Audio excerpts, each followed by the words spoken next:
પ્રકારની પરિસ્થિતિનો વડોદરાની જનતાને સામનો કરવો પડે? ગયા અઠવાડિયા 10-15 દિવસથી તો બધાને ખ્યાલ છે પરિસ્થિતિ શું છે. આપ લોકો પણ કેટલા લોકો સોસાયટીમાં જઈને ઘણા બધા સોશિયલ મીડિયા ઉપર લોકોને જે ત્રાસ થયું છે બધું જ છે આપણા સામે.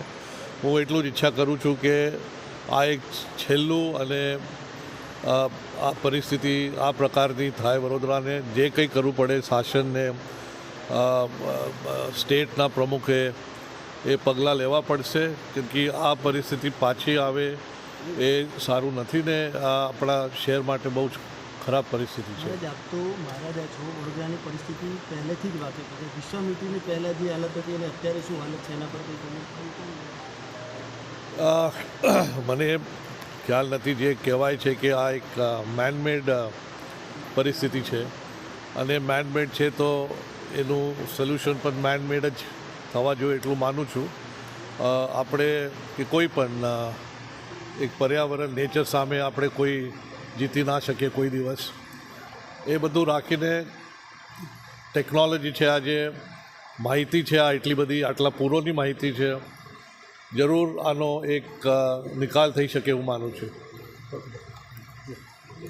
વર્ષો જૂની પરંપરા અનુસાર સ્થાપન કરવામાં આવી આજે હા એક શુભ દિવસ છે અને બધા જ વડોદરાના વાસીઓને અમારા પરિવાર તરફથી હું બધાને શુભકામનાઓ મોકલું છું. આજે સારો દિવસ છે.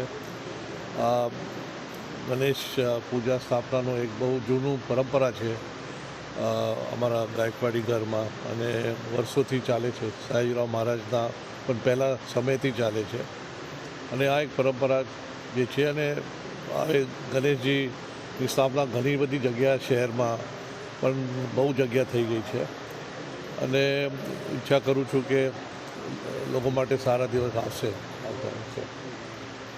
જે રીતે બાપાની વર્ષો જૂની પરંપરા છે અને આપણે જે સ્થાપનમાં જોડાવ છે, વડોદરાની જનતા માટે પણ લક્ષ્મીદાસના પ્રવાસના દ્વાર ખોલવામાં આવે છે, ત્યારે આ વખતેનું આખું નિર્ણય લીધો છે?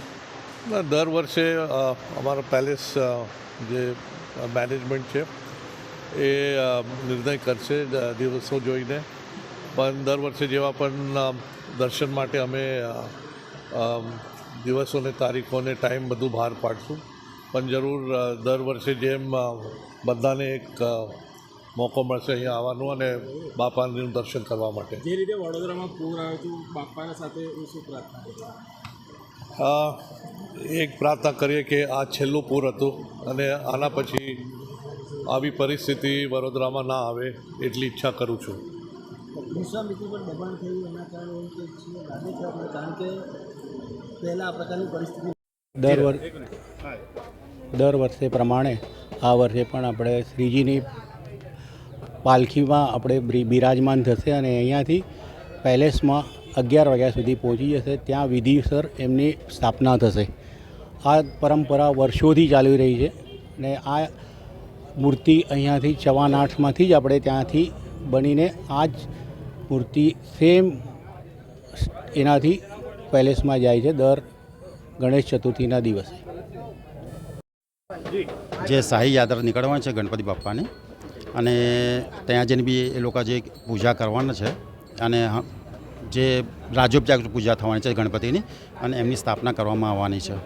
જે 10 દિવસ એમને જે સારી પૂજા થશે, જે કમ્પ્લીટલી જે રજવાડું બી એમના જે રજવા એ છે રાજા બધા એ બધા આવવાના છે અને એ બી સત્કારથી એ બી પૂજામાં સામેલ થઈને એ બી પૂજા કરવાની છે. 10 દિવસ એમને રાજ્યને રાજોપચારથી પૂજા કરવામાં આવે છે.